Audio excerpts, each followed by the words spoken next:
Olá, bom dia. Bom, nossa aula de hoje a gente vai falar sobre atividade física e cardiopatia. É um assunto bem interessante, bastante complexo, né? E, por exemplo, muitos profissionais de educação física, eles não têm o entendimento, né? Vamos dizer assim, o conhecimento adequado para trabalhar com as pessoas cardiopatas. E por que eu falo isso, né? Porque às vezes a gente conversa com outros profissionais, né? E você vê uma certa dificuldade no entendimento do problema em si, né? Da cardiopatia em si. E ela é realmente complexa, ela é realmente difícil, né? Para que as pessoas desenvolvam aí os trabalhos necessários, mas é aquele negócio, a gente precisa estudar, a gente precisa se dedicar a isso. Lá em São Paulo, né, no Hospital do Coração, no Instituto do Coração, tem profissional de educação física lá trabalhando, ganhando 15 mil reais. Por quê? Porque tem o conhecimento adequado, né, e necessário, vamos dizer assim, para trabalhar na reabilitação, principalmente na parte de reabilitação cardíaca pós-cirúrgica. É muito difícil? Bom, todo trabalho é difícil, né? A gente precisa entender que as pessoas são diferentes, as necessidades de cada pessoa é diferente, então a gente tem que saber avaliar, analisar, entender essas necessidades para que a gente possa desenvolver o melhor trabalho possível, né? Com cada um desses pacientes, clientes, alunos que a gente vai ter. Tudo bem? Como eu venho dizendo em todas as aulas, quando a gente fala de grupos especiais, né, a gente sempre pensa em uma dificuldade maior, né? Então, a gente sempre fala da atenção, do olhar atento, da escuta ativa, né, da importância que o profissional de educação física tem ao trabalhar com esses grupos, né, de ter o conhecimento desenvolvido para aquele grupo específico. Ah, então eu só posso ficar com um grupo, professor? Não. A gente tem capacidade, inteligência, a possibilidade de estudar e estar pronto para trabalhar com diversos grupos diferentes. Isso não é problema. O problema é quando a gente quer trabalhar com os grupos diferentes e não se prepara para isso. E isso é grave, né? Então, o que a gente precisa entender? Vamos pensar no seguinte. Todas as vezes que eu vou fazer um atendimento, é claro, a gente sempre fala dessa escuta ativa e tudo mais para os grupos especiais. Mas e quem não faz parte dos grupos especiais? Também precisa desse mesmo cuidado, desse mesmo atendimento, né? Então, só que a parte específica acaba sendo um pouco diferente. Por exemplo, se eu trabalho numa academia e eu atendo pessoas que vão em busca de emagrecimento, da parte estética, para ter uma melhor qualidade de vida, vários objetivos diferentes. E são pessoas saudáveis, né? Não fazem parte dos grupos especiais. O que a gente entende, né? A sequência do trabalho dessa pessoa é uma sequência, entre aspas, menos, né? Não é mais, é menos complexa. Por quê? porque eu não tenho que me atentar aos detalhes de uma patologia, por exemplo. Por quê? Se ela é do grupo especial, se é um cardiopata e que quer aumentar força, melhorar a qualidade de vida e melhorar a sua estética, além de pensar nisso tudo, eu preciso pensar na cardiopatia em si, né? Por quê? Porque a cardiopatia é um fator que vai ser limitante, que vai ser bastante, vai requerer, né? Vai exigir bastante a minha atenção para que eu consiga melhorar todas as possibilidades desse treinamento que eu vou estar oferecendo. Então, se a gente olhar, né, desta maneira, a gente já começa a entender, né, de uma forma mais clara como trabalhar com os indivíduos, né, dos grupos especiais. Mas é claro, isso a gente já vem falando desde a primeira aula, né, que é essa atenção. Então, o que que a gente precisa hoje pensar? Quando a gente vai trabalhar na cardiopatia, né, o que que a gente vai entender? A primeira coisa que a gente vai pensar é nessa coronopatia, né? Coronariopatia. As artérias coronárias, elas são responsáveis pelo fornecimento de nutrientes e oxigênio ao miocárdio, ou seja, ao músculo cardíaco. Essa circulação, ela é chamada de circulação coronariana. Mas a gente percebe, né, que com o passar dos anos existe um comprometimento nessa irrigação e na circulação coronariana. Agora, por que que isso acontece? Vamos lembrar lá da aula do envelhecimento?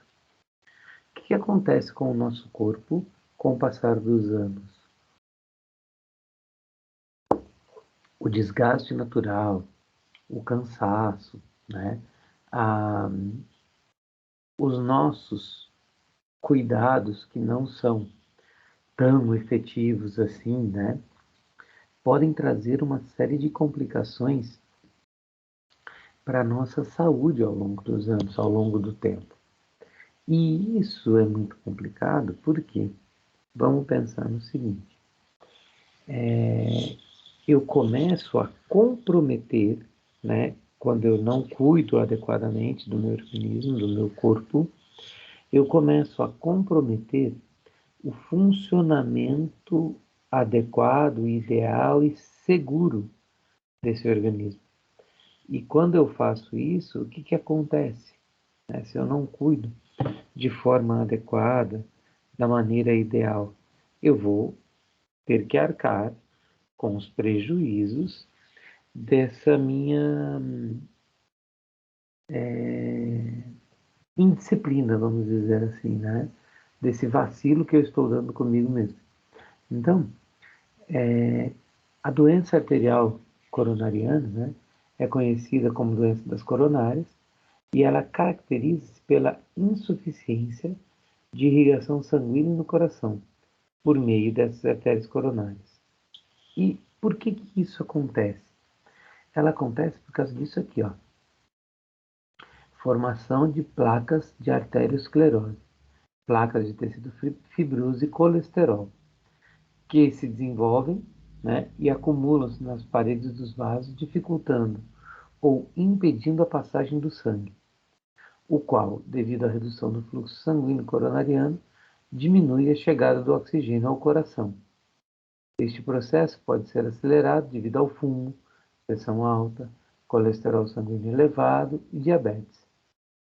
A doença arterial coronariana ela pode evoluir de forma gradual para uma angina, que é a insuficiência cardíaca, que vai nos levar ao infarto agudo do miocárdio e, consequentemente, à morte súbita.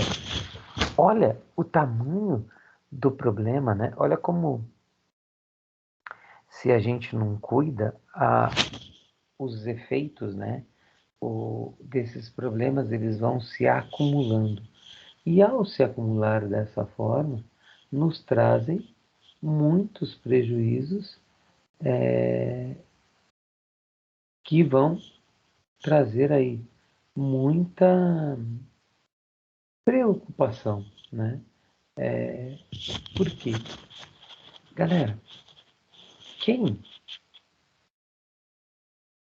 em sã consciência, vamos dizer assim, pretende diminuir a sua vida, né? Então, na verdade, as pessoas às vezes elas não têm informação e não têm a cultura, né, do autocuidado. Isso é muito complicado.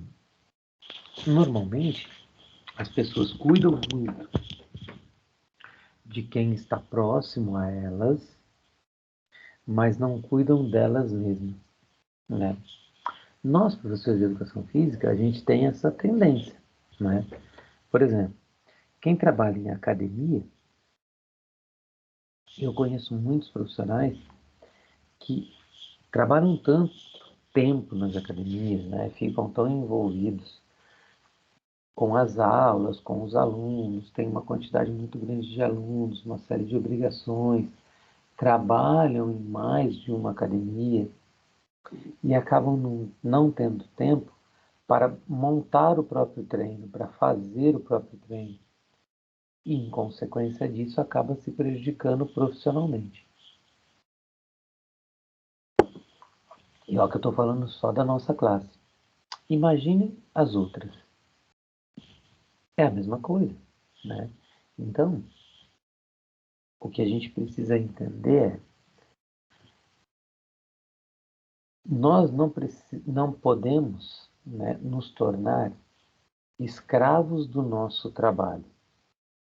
Meu pai falava isso e quando eu era menor eu ouvia muito isso, eu não conseguia entender. O que é tornar escravo do trabalho? Porque se eu estou trabalhando, eu tenho meu salário, eu recebo, isso não é escravidão. E eu só fui entender o que meu pai queria dizer quando eu estava maior, né? Quando eu comecei a trabalhar e comecei a perceber o que a gente faz enquanto está trabalhando. É natural que quando você começa a trabalhar, você começa, você não tinha dinheiro nenhum, né? Aí você começou a trabalhar, começou a receber seu salário, você começa a ter seu dinheiro. O que que você faz? Naturalmente e de forma imperceptível, você eleva, né, o seu patamar de vida. Então você não tinha dinheiro nenhum, você não podia comprar nada, você não podia sair no cinema e tal, não sei o quê. E quando você começa a trabalhar, é claro que você vai ter seu dinheiro, você vai conseguir fazer, né, as coisas que você não fazia antes. Então, por exemplo, você vai começar a ir no cinema, você vai sair encontrar os amigos, você vai comprar uma roupa que você gosta. E isso representa o que para você? Uma elevação, né, no seu patamar de vida. Só que, por exemplo, a gente pega uma crise econômica, como a gente está vivendo, e que essas crises econômicas elas aparecem em ciclos, né, que normalmente se repetem. O que que acontece? Parece que depois de um certo tempo, aquele salário que você recebia, que era suficiente para você, né, ele passa a não ser. Parece que acabou, eu quero comprar uma outra coisa e eu não posso, o dinheiro não dá e tal. E daí a gente começa, não, então eu vou arrumar mais aula, eu vou dar aula em outro lugar, eu vou fazer isso, vou fazer aquilo, e a gente começa a se entregar ao trabalho, né?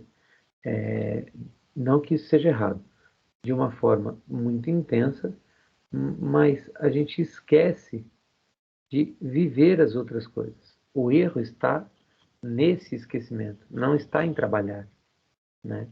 Então daí a gente se torna escravo do trabalho porque a gente vive só para ele. Aí, o que isso tem a ver, né, com o que a gente está falando aí das doenças, né, das cardiopatias? Isso tem a ver com a falta do cuidado, porque eu começo a ficar muito preso e atento ao meu trabalho e esqueço de fazer o meu controle de estresse, de fazer o meu controle alimentar, de me dedicar à minha atividade física. Por exemplo, eu vou trabalhar de bicicleta, né? Eu tenho ido trabalhar de bicicleta. Ir para o trabalho de bicicleta representa o meu treinamento, o meu cuidado com a minha saúde? Mais ou menos. Essa atitude vai trazer benefícios para a minha saúde? Vai, sim, sem dúvida. Mas eu, particularmente, não considero esse percurso que eu faço para o trabalho como meu treino. Então, eu tenho o meu horário de treinamento, que é dedicado único e exclusivamente para mim, que eu não pego aula nesse horário, não ponho aluno de personal nesse horário, nada disso. Por quê? Porque é a minha hora, é o meu momento de cuidar, né, da minha pessoa, da minha saúde. Então, se eu não ponho isso como prioridade, né, eu acabo reduzindo as minhas possibilidades de autocuidado. E isso é o que a gente, não vou falar que não pode, porque cada um sabe a sua situação, né? Se pode fazer isso ou não, se deve fazer isso ou não. É o danado do livre-arbítrio, né? Cada um tem o direito e a possibilidade de escolher o que quer para si mesmo, né? Então, vamos pensar exatamente nisso. Eu preciso priorizar as coisas. Qual é a sua prioridade? Você ou seu trabalho? A sua saúde ou a saúde de quem te contrata, né? Uma vez eu falei para um médico que eu não fazia atividade física porque eu não tinha tempo. Aí esse médico foi bastante sincero comigo e falou assim: depois que você tiver o seu primeiro infarto, você vai arrumar tempo. E não está longe de acontecer. Isso, aquilo lá foi para mim tapa na cara, né? Eu falei, opa, peraí, ele tem razão. Como que eu posso falar que eu vou cuidar da saúde das pessoas se eu não estou cuidando da minha? Não tem jeito. Então, olha lá. A atividade física, ela pode agir no conjunto terapêutico da doença coronariana, quando prevenção primária ou secundária. O que é uma prevenção primária? Tá aqui, ó, vai aparecer. O objetivo, né, do fator primário é auxiliar no controle dos principais fatores de risco. Os cuidados devem ser inerentes à idade da pessoa, presença de fatores de risco, né, diagnosticados e a aptidão física. Então, olha lá, o que eu tenho que entender? Quais são os fatores primários? Né? Assim que eu perceber os fatores de risco, né, diagnosticados, e a aptidão física atual da pessoa, o grau, né, de aptidão que essa pessoa tem, eu começo a trabalhar para auxiliar, né, no controle. E daí, o fator secundário, né, é reduzir a incidência de novos casos. Deve-se realizar teste ergométrico para que se afaste os potenciais de risco, evidenciando, né, se há comportamento anormal de pressão arterial, isquemia, arritmia. Ou seja, no fator secundário, eu já estou trabalhando na reabilitação. A pessoa já teve alguma ocorrência, né, algum problema mais grave, mais complexo de doença coronariana. E daí, o que eu preciso fazer? Trabalhar nessa reabilitação para que, com o grande objetivo, né, de que isso não volte a acontecer. Então, a gente precisa entender, né, que a prática tem demonstrado os benefícios como aumento da perfusão do miocárdio, redução da mortalidade em pacientes com doença cardíaca, coronariana ou infarto, né, sendo que os benefícios são creditados à redução da estenose coronariana, diminuição da disfunção endotelial e o aumento da vascularização. Ou seja, quando eu faço a atividade física, eu começo, né, a promover, a melhorar, a intensificar, né, o nosso trabalho. Então, eu tenho que entender, né, que tudo o que eu faço para mim, né, vai refletir em mim. Então, se eu tenho a pretensão de melhorar a minha saúde, quem melhor do que eu para cuidar disso, para fazer isso, né? Eu vou buscar orientação com um profissional, eu vou me predispor a colocar na minha rotina, né, essa atividade física, mas eu tenho que lembrar que somente eu e mais ninguém posso fazer isso. Ninguém tem a condição, a capacidade ou a obrigação, sei lá qual palavra usar, de fazer por mim. Na verdade, a pessoa nem pode fazer por mim. O que vai acontecer? As pessoas, elas podem me ajudar no processo, né? Elas podem ser as faíscas, as pessoas que vão me incentivar a fazer, mas a motivação de fazer parte de mim internamente. Tudo bem? Então, olha lá.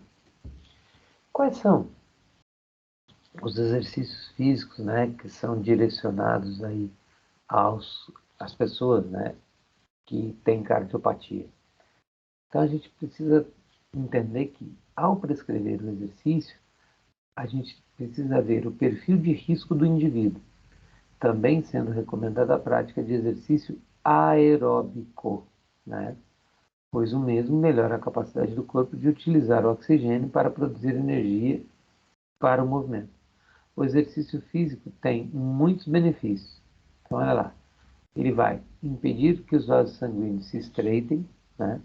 Impede a coagulação do sangue, contribui para que o sangue chegue ao coração e ajuda a manter o ritmo cardíaco normal. Se a gente for pensar em coisas além disso, a gente tem que ver o seguinte, ó. Os benefícios do exercício, né, da prática regular, orientada, produz a redução da frequência cardíaca submáxima, da frequência cardíaca de repouso, da pressão arterial sistêmica, do colesterol total, do LDL, do triglicérides, da sensação de fadiga, da dislipidemia, né? Tabagismo, obesidade, risco de diabetes tipo 2, do estresse, do risco de acidente vascular encefálico, do infarto, da mortalidade. Ao mesmo tempo, eleva a potência aeróbica, tolerância ao esforço, relação carga e duplo produto, relação de carga e isquemia, tônus parasimpático, tolerância à glicose, sensibilidade à insulina, colesterol HDL, densidade mineral óssea e força muscular. Também melhora a função endotelial, estado psicológico, efetividade, né, da revascularização miocárdica. Olha quanta coisa eu tenho de benefícios ao praticar a atividade física, ao fazer isso de forma regular bem orientada, né? E com muita disciplina, não só do exercício, mas de todos os fatores que envolvem isso. Porque, galera, não adianta eu fazer atividade física regularmente, né? Faço todos os dias 1 hora, bonitinho, bem orientado. Só que daí eu vou, fumo, bebo pra caramba, como completamente errado, uma dieta nada equilibrada. Aí, exercício não faz milagre. Né? O professor de educação física não é Deus para fazer milagre. Então, a gente precisa entender que esse conjunto todo, que vamos dizer assim, em busca de uma saúde melhor, de uma qualidade de vida melhor, depende não só da atividade física, mas também de uma de um acompanhamento, né, de uma orientação multidisciplinar que vai envolver nutricionista, que vai envolver os médicos que vão acompanhar a sua saúde, a sua evolução, né? Então a gente tem muita gente envolvida nesse, entre aspas, programa de saúde que a gente pode propor para a gente, porque a gente precisa de orientação. Aí tem gente que pergunta para mim, fala assim, Luiz, mas você vai na academia todo dia, não vai? Vou. Quem monta meu treino? Professor da academia. Eu sei montar. Eu tenho conhecimento para isso. Eu tenho informação para isso. Eu sou habilitado para isso. Só que quem fez a avaliação, quem está observando a minha evolução, quem está acompanhando essa minha evolução de forma efetiva é o professor, né? Então, o que a gente precisa entender é assim, como eu vou cuidar do meu próprio treinamento se eu, dentro desse treinamento, eu não estou conseguindo um acompanhamento adequado, se eu não tenho, né, a percepção, né, uma percepção externa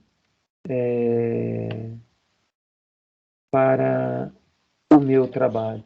Então, eu tenho que entender, né, constantemente e frequentemente, que um olhar externo ao que eu estou desenvolvendo, ao que eu estou fazendo, torna-se muito importante para esse controle, né?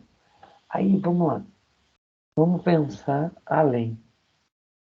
Qual é outra possibilidade, né, ou outro fator de risco que eu tenho quando eu falo da cardiopatia, né?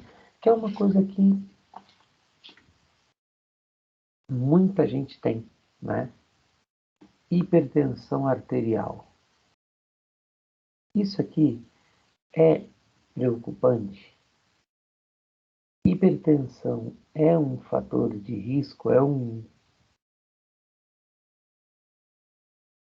dado importante que nós temos que observar quando vamos fazer, quando vamos prescrever exercício, com toda certeza do mundo, né? A pressão arterial, ela tem uma característica, né? Caracteriza-se pela pressão exercida pelo sangue contra as paredes internas das artérias.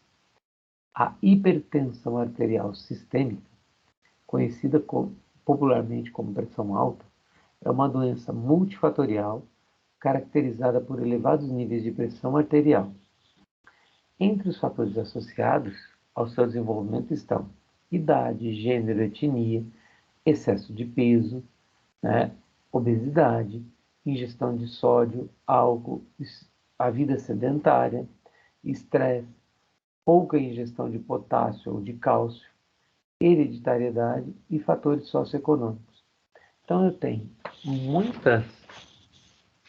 muitos fatores, né, muitos acontecimentos que podem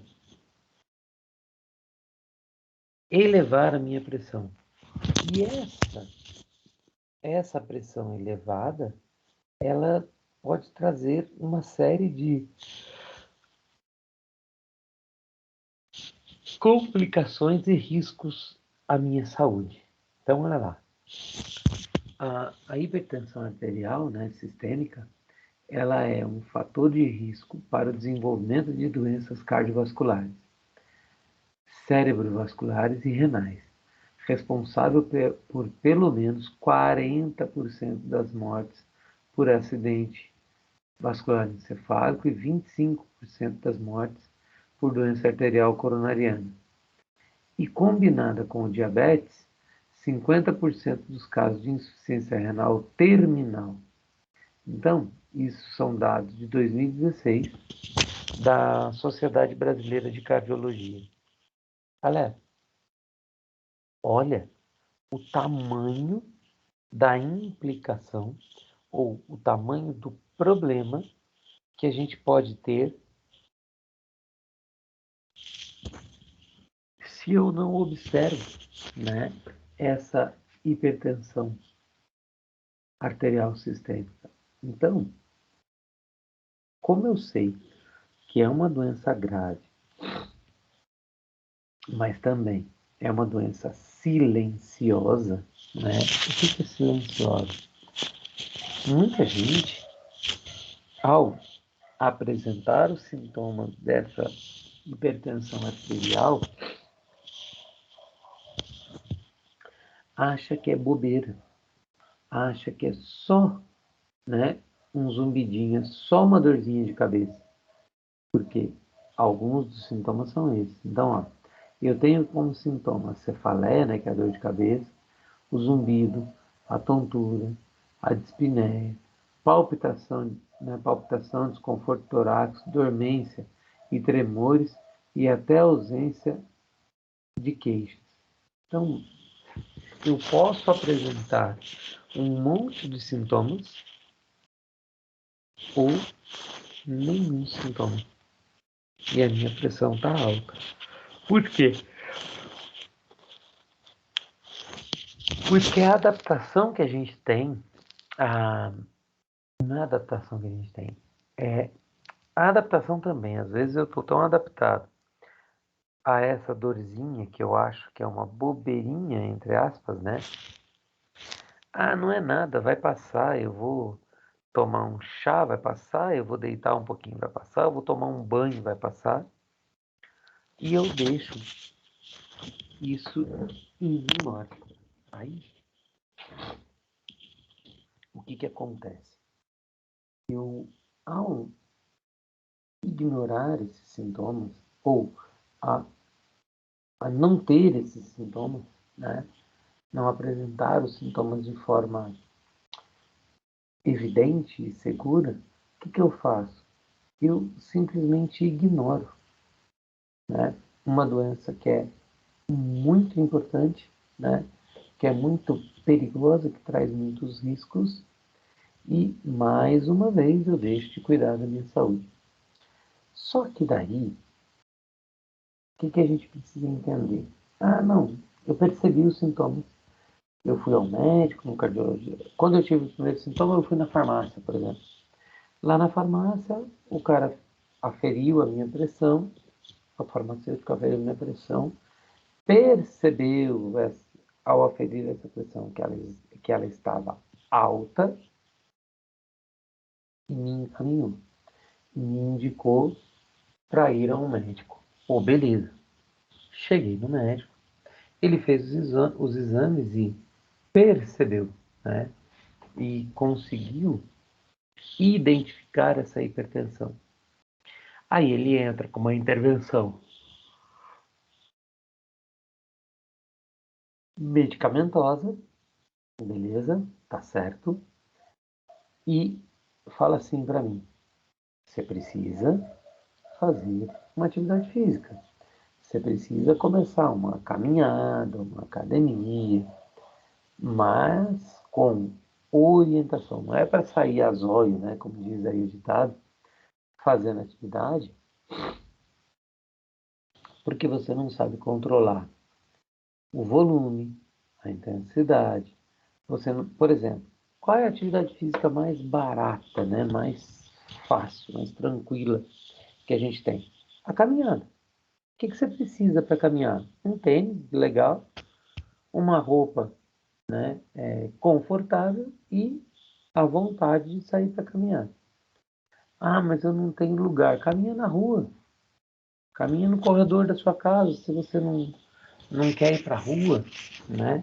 Ou vai numa praça perto da sua casa, começa a fazer, né, a atividade, começa a mexer o seu corpinho, né?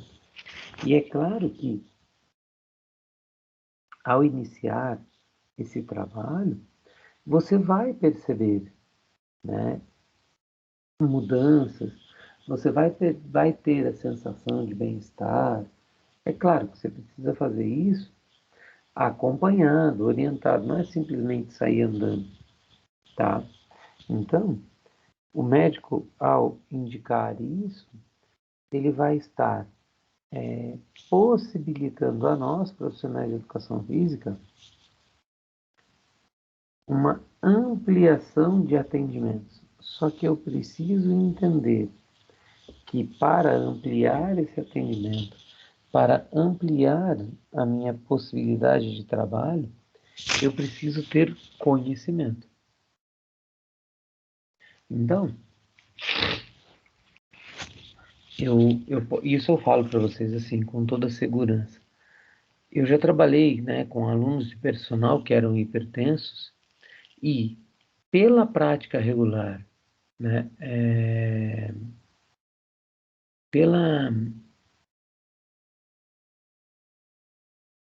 disciplina, né, dos alunos, a gente consegue diminuir a quantidade de medicamentos, por exemplo, que esses alunos estão tomando para combater essa pressão arterial com a atividade física. Então, olha lá, a prática regular da atividade física é parte primordial das condutas não medicamentosas de prevenção e tratamento da hipertensão arterial sistêmica. No entanto, é apenas uma das modificações que o indivíduo deve fazer no seu estilo de vida. Além da atividade física, deve-se implementar o controle do peso corporal, a dieta equilibrada também, né? E outros estudos demonstram que a atividade física regular auxilia na prevenção e no tratamento da hipertensão arterial, reduzindo o risco cardiovascular e a mortalidade. Então, quando eu vou prescrever o exercício, quando eu vou dar essa atenção adequada ao meu aluno, ao meu paciente, eu, profissional de educação física, preciso ter a consciência do que eu estou promovendo para essa pessoa, do que eu estou entregando para essa pessoa, né? E essa possibilidade, essa entrega, ela precisa ser, né, uma entrega responsável, ela precisa ser uma entrega adequada para que eu possa, né, na verdade, fazer com que esse meu aluno, né, tenha os resultados esperados, os resultados adequados para ele. Então, esse acompanhamento, né, ele é muito importante para que eu tenha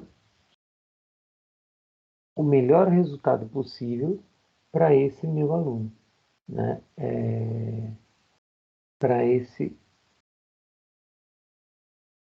meu é, para esse meu como eu vou dizer, melhor, né, entendimento da proposta, tudo bem? Então, eu preciso entender nesse sentido, né, que quando eu trabalho de forma segura, né, de forma correta com o meu aluno, eu tenho aqui sim a possibilidade de fazer para ele e com ele, né, todo o trabalho de prevenção e de reabilitação, né, da saúde. Tudo bem? Então, é importante que quando eu for iniciar, né, o trabalho de atividade física, a pessoa passe por uma avaliação médica, né, e por uma avaliação da sua condição física. Então, entender, né, por exemplo, fazer lá, passa num cardiologista que vai fazer toda a avaliação com ele, vai pedir um teste ergométrico e a partir disso eu consigo desenvolver um trabalho seguro, adequado, ideal para aquela pessoa. Não dá para fazer o mesmo trabalho com todo mundo. Não dá, né, para achar que existe uma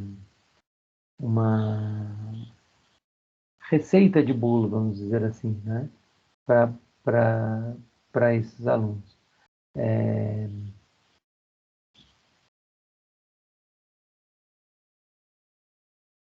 Eu tenho que pensar, né, eu preciso pensar na, na possibilidade de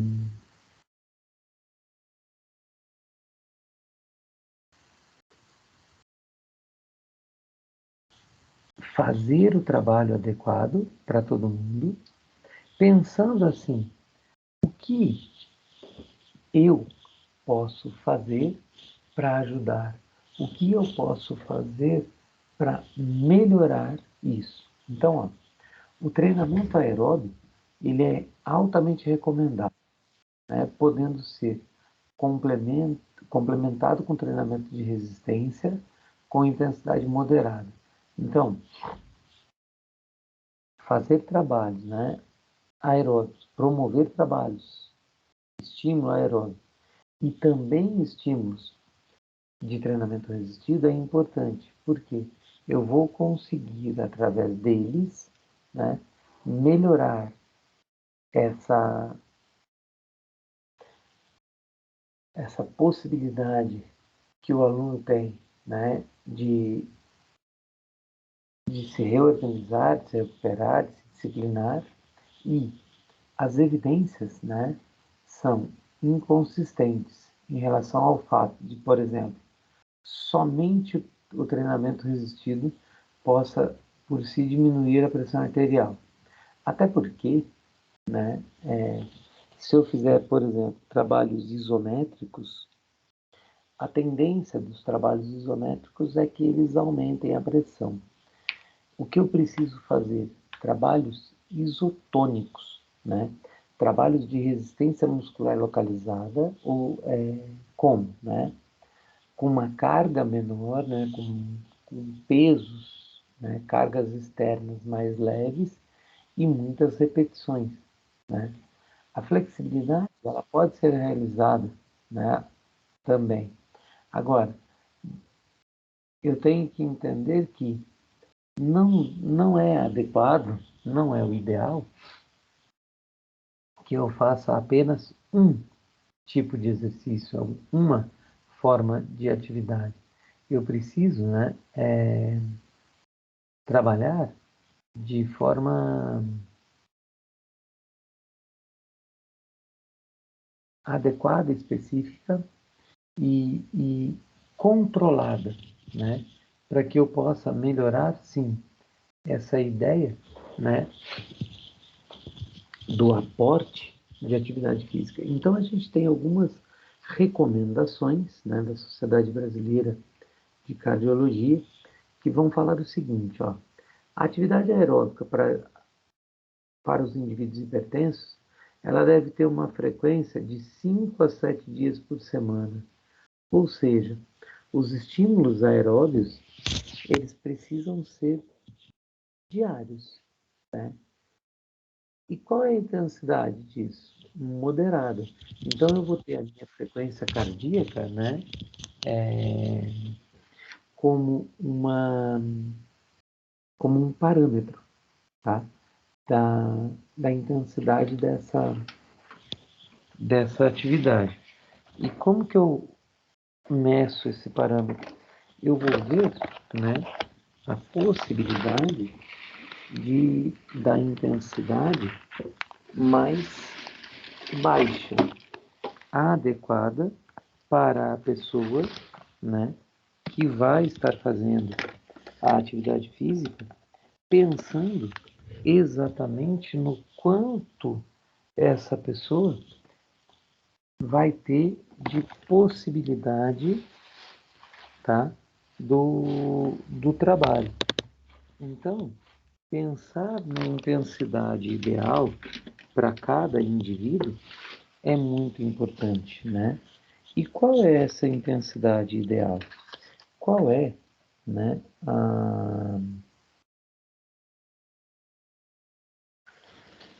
a quantidade de tempo, de frequência que eu vou trabalhar com cada pessoa, né?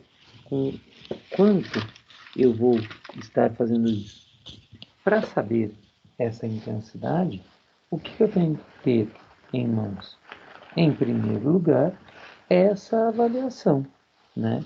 Em primeiríssimo lugar, na verdade, eu preciso ter essa possibilidade, né? Essa avaliação física que vai me trazer segurança na aplicação. Por quanto tempo? Então, a intensidade moderada entre 40 e 59 da frequência por 30 minutos ou mais de exercício contínuo ou acumulado. Então, por exemplo, eu posso fazer sessões, né, que sejam intermitentes. Então, eu tenho que ter sessões de pelo menos 10 minutos.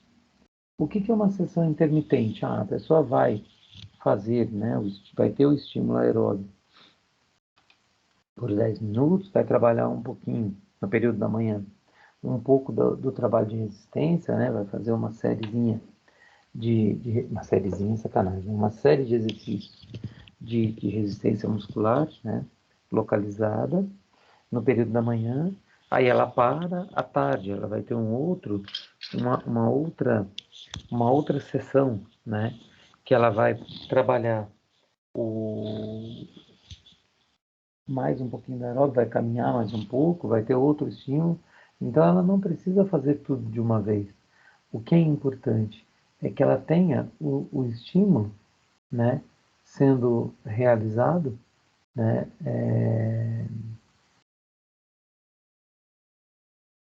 de forma orientada, de forma adequada para todos, né,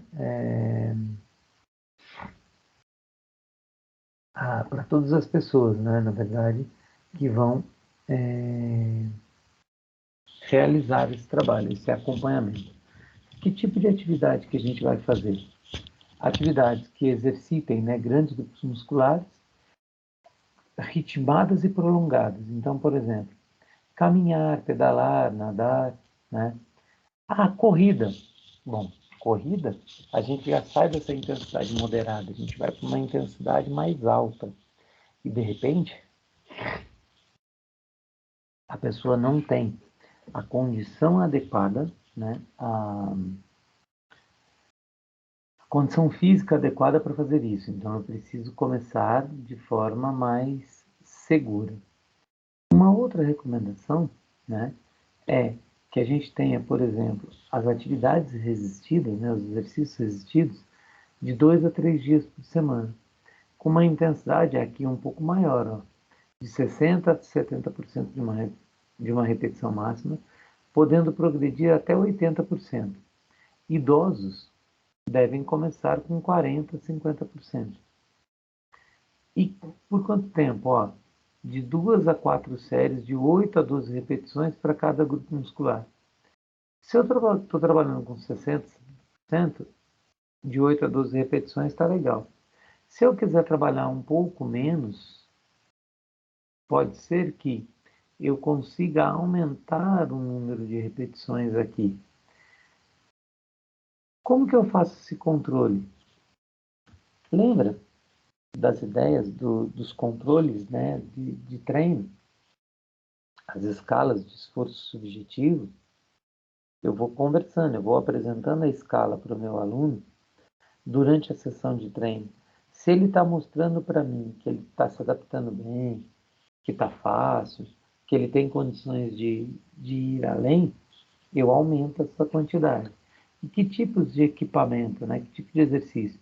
Equipamento de resistência, peso livre, peso corporal. Então eu posso variar, né? Modificar a ideia desses exercícios de forma que eu possa trabalhar, né, essa intensidade, né, esses exercícios de resistência de maneiras variadas, para que eu aumente também aqui a motivação do meu aluno, né, em estar treinando. Isso é muito importante, né, para que eu consiga ter uma frequência e uma continuidade, né, legal. Então, se eu penso nessa ideia também, eu posso melhorar, né, a minha oferta para esse aluno. Tudo bem? E uma outra ideia são os trabalhos de flexibilidade, que eu vou fazer também de 2 a 3 vezes por semana, até o ponto de estiramento muscular ou desconforto. Então eu tenho, porque se eu vou além desse ponto do estiramento, que, qual é o risco, né, que eu ponho para essa pessoa? Se eu vou muito além, né, se eu vou forçar demais, eu posso causar uma lesão. E isso eu tenho que ter a consciência que eu não posso fazer, né? Então, o alongamento estático, né? Por 10 a 30 segundos, de 2 a 4 repetições para cada exercício. O alongamento estático, dinâmico, né? Ou a facilitação neuromuscular proprioceptiva, ela pode ser aplicada. Qual é o nível de treinamento do meu aluno? Ele já sabe fazer, né, esse alongamento dinâmico? Ele já tem consciência corporal e segurança suficiente para isso? Se tem, ótimo, vamos aplicar, né? Se ainda não tem, tudo bem. Preciso ir adaptando, ir trabalhando, né, com o meu aluno para que ele possa fazer isso da melhor maneira possível. Tudo bem? Aí, se a gente for continuar aqui, né, doenças cardiovasculares e exercício físico, que eu vou falar para vocês, a gente vai fazer uma pausazinha, um intervalo rapidinho, 10 minutinhos, tá? E a gente já volta e continua com isso aqui, porque aqui, né, quando a gente vai falar dessa doença cardiovascular, existem outras orientações, né, mais orientações para isso. Então, aí para não parar, né, o raciocínio exatamente no meio disso, eu vou adiantar um pouquinho esse intervalo, tá? Então são 10 minutinhos, são 9:02 agora, 9:12 a gente volta. Vou deixar a câmera fechada e rapidinho estaremos de volta.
Então, olha lá.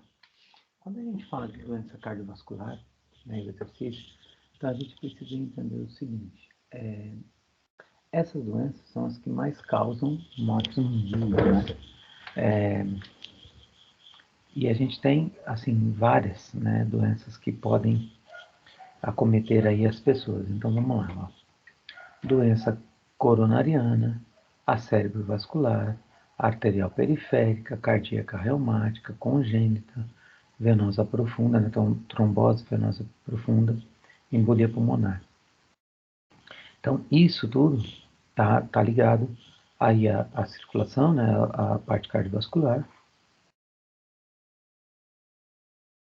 e são doenças que levam a óbito. Então, a gente precisa estar muito atento, né, a tudo isso para que a gente possa orientar da melhor maneira possível. Então, olha lá. A prática do exercício físico regular e a mudança no estilo de vida trazem benefícios aos indivíduos com doença cardíaca, né? Sendo que se recomenda uma avaliação médica antes do início do programa de exercício físico. Isso sempre, né? Não só para quem tem a doença cardíaca, mas em especial para eles. Nessa avaliação clínica, o médico vai avaliar a condição atual do indivíduo, fará exames e testes de esforço antes de encaminhar ao profissional de educação física, pois existem fases da reabilitação cardíaca e o profissional é indicado, né, para tal atendimento. Então, o médico ele pode fazer essa avaliação de esforço? Pode. Até porque, galera, pensa no seguinte: eu estou, né, com um aluno com doença cardíaca e eu quero fazer um esforço nele. Aí eu vou fazer na academia e o cara começa a passar mal, eu não tenho como atendê-lo. O cara tem uma taquicardia lá e vai, né, tem um infarto. Um médico vai ter essa condição, né, depois de avaliar, de fazer todo o procedimento da avaliação dele, saber como ele pode aumentar isso, né, qual o melhor protocolo a ser usado para fazer essa avaliação de esforço. Por quê? Porque ele já vai ter exames prévios dessa pessoa. Então, a gente precisa entender assim que a gente tem que ter a consciência, né, de até onde podemos ir, tá? Com essas atividades. Isso é importante.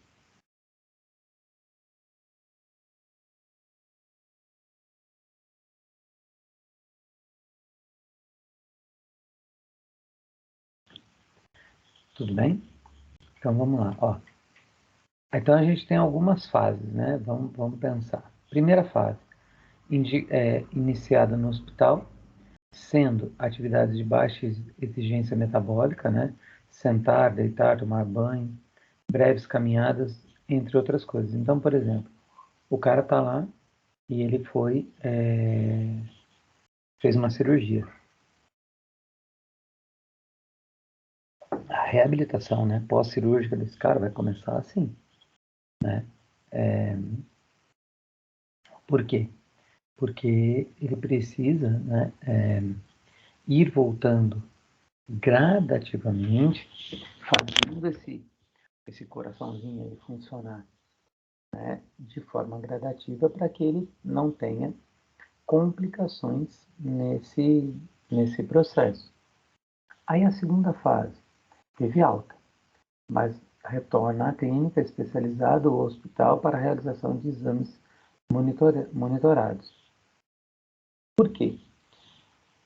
Porque apesar da alta, você imagina que assim, uma intervenção cirúrgica é um processo bastante delicado, que leva tempo, né? Requer tempo e atenção para que ele, entre aspas, volte ao normal.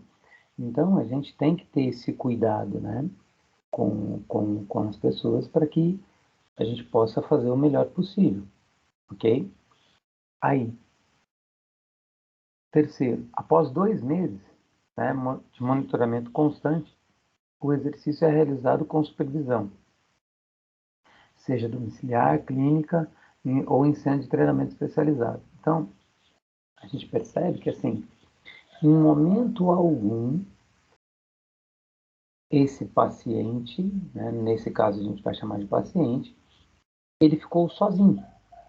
E por que em momento algum ele ficou sozinho? Pela gravidade, né, pela complexidade do caso. Então, fazer esse monitoramento, fazer esse acompanhamento, essa orientação constante é de extrema importância. Uma outra coisa, ter a consciência da intensidade com a qual eu vou trabalhar, a forma como eu vou trabalhar com esse paciente, né, com essa pessoa, porque senão eu acabo prejudicando, né? Ele vai me dar problema, ok?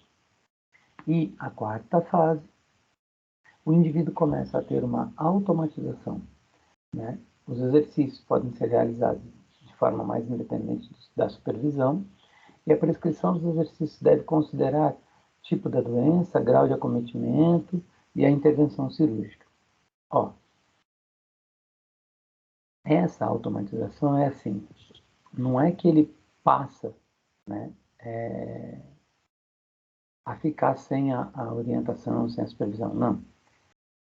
Mas eu posso, por exemplo, chegar para ele, né, dentro da academia e falar, ó, seu trabalho vai ser esse, você vai na esteira, você vai fazer isso, e eu faço um acompanhamento a uma distância maior, não preciso ficar colado ali no cara, depender.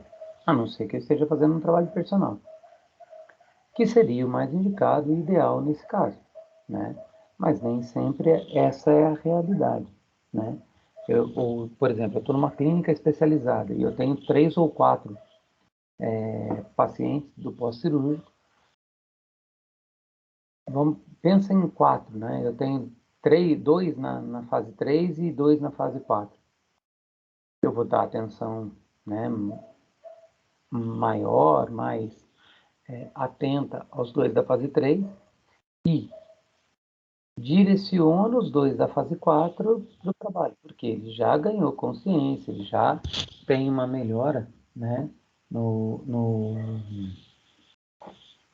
quadro dele que me permite fazer isso, tá? Então, isso tudo é importante de ser é, evidenciado também.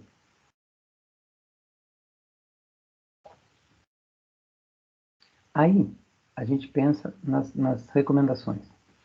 Quais são as recomendações para esses, né, pacientes, né, as pessoas com as doenças cardiovasculares? Ó, treinamento aeróbico de 3 a 6 vezes por semana, de leve a moderado, então ó, entre 50% e 70% da frequência cardíaca de repouso, de duração de 30 a 60 minutos. Quanto mais alta a intensidade, menor a duração. Quanto mais baixa a intensidade, maior a duração. Então eu preciso entender essa relação também do volume e da intensidade. E por que eu tenho que entender isso? Galera, cardiopata. Se eu forço demais essa pessoa, aqui eu estou expondo essa pessoa, né, a um risco de desequilíbrio, né, estrutural, fisiológico, funcional, e isso pode trazer complicações sérias e graves. Então eu tenho que ter essa consciência e assumir essa responsabilidade. Tudo bem? Então, a ideia é que a gente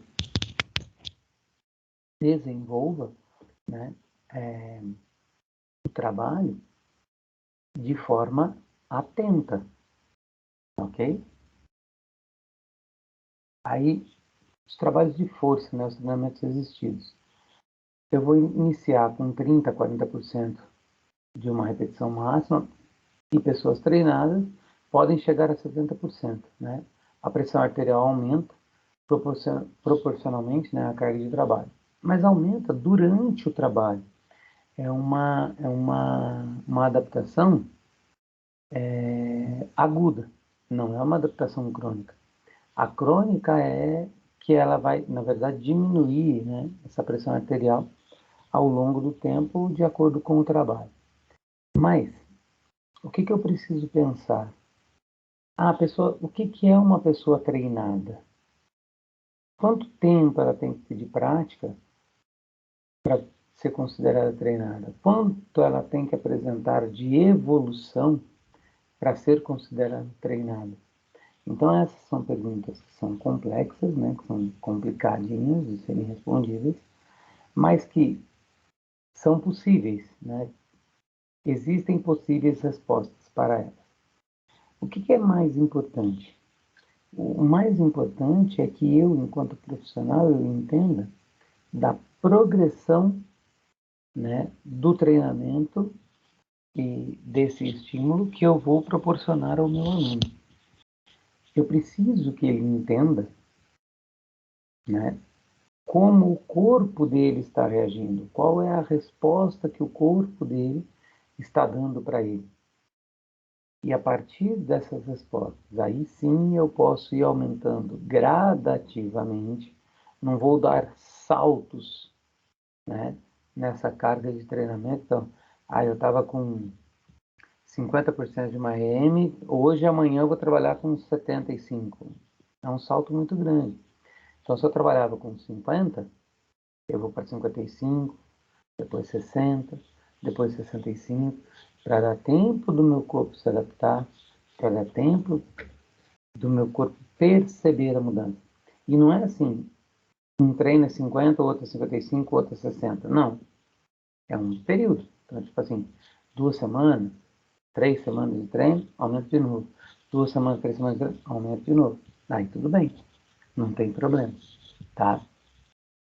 As repetições, né, de 8 a 10 repetições, para o iniciante, 2 vezes por semana, e podendo chegar de 3 a 5, né? E sempre vou dar uma pausa entre as séries maior do que 1 minuto. E por que maior que 1 minuto? Para que tenha tempo adequado de recuperação, né? E você consiga se desenvolver melhor. Mas vai descansar demais, não vai ter... Não, não vai. Lembra, são cardiopatas, são pessoas que estão em grupos especiais que precisam, né, de uma atenção maior, uma atenção além do que a gente está habituado a fazer, né? Exatamente porque eu tenho que colocar, colocar não, eu tenho que proporcionar para essa pessoa uma adaptação, né, segura, que vá trazer benefícios e que estimule a pessoa a continuar. Então, fidelizar o aluno, ganhar a confiança do aluno para a continuidade do trabalho é muitíssimo importante, tá? E se eu não faço isso, eu acabo pondo em risco tudo o que eu venho desenvolvendo, tudo que eu tinha desenvolvido. Então, eu não posso, né, ter uma falha, não sei se essa é bem a palavra, mas uma falha nesse processo. Por quê? Porque o nosso espaço, o nosso reconhecimento profissional, a forma como mostramos o nosso rosto, vamos dizer, né, no mercado, ela leva tempo para que a gente consiga estabelecer aí um patamar legal. Só que para sair desse patamar é muito rápido, infelizmente. Então a gente tem que tomar muito cuidado para que a gente não corra esse risco, tá? Então, ó, a melhor estratégia seria a combinação dos treinamentos aeróbio e de força, podendo ser no mesmo dia ou em dias alternados, sendo sempre imprescindível o controle das respostas cardiovasculares durante o esforço. Bom, como a gente já falou, né? Essa orientação, esse acompanhamento, ele é muito importante, né? Então, assim, se eu não fizer, né, esse controle dessas respostas, eu posso estar ultrapassando os limites com esse meu aluno, eu posso estar indo além do necessário e ao invés de estar beneficiando, né, a saúde desse cara, eu estou piorando. Então, isso fica muito difícil mesmo, tá? É importante essa atenção. Então, ó, estudos demonstram que o exercício moderado e intenso estão associados às reduções importantes na incidência de eventos cardiovasculares, colocando o exercício físico como uma importante modalidade terapêutica na prevenção e prognóstico dessas doenças. A exposição regular ao exercício ao longo do tempo promove um conjunto de adaptações morfológicas e funcionais, proporcionando maior capacidade ao organismo em responder ao estresse solicitado pelo exercício. Vamos lá. Agora há pouco a gente estava falando sobre o estresse, né? Que o estresse é uma dos fatores de risco, né? Para as doenças coronarianas e tudo mais, as cardiopatias em geral. Sim, ele é. Agora, e esse estresse do exercício? Qual é a diferença de um e de outro?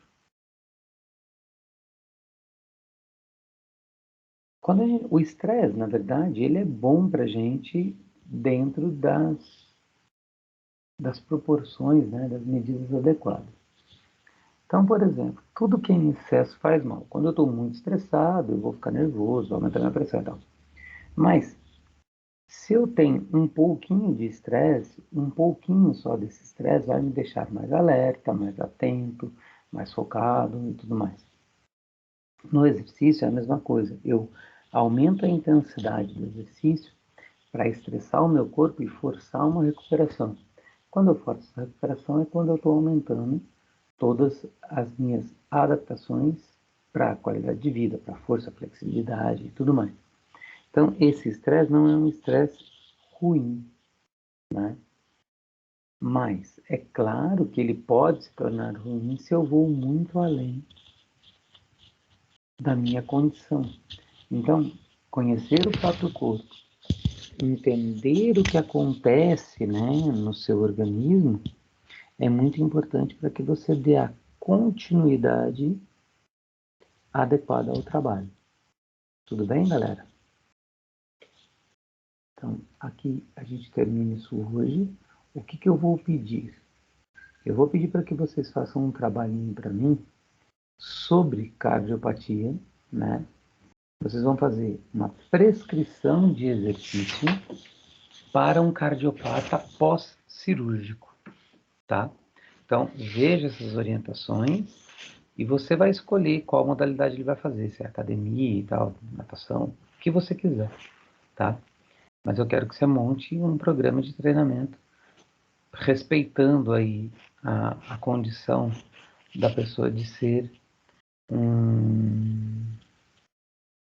um paciente pós-cirúrgico.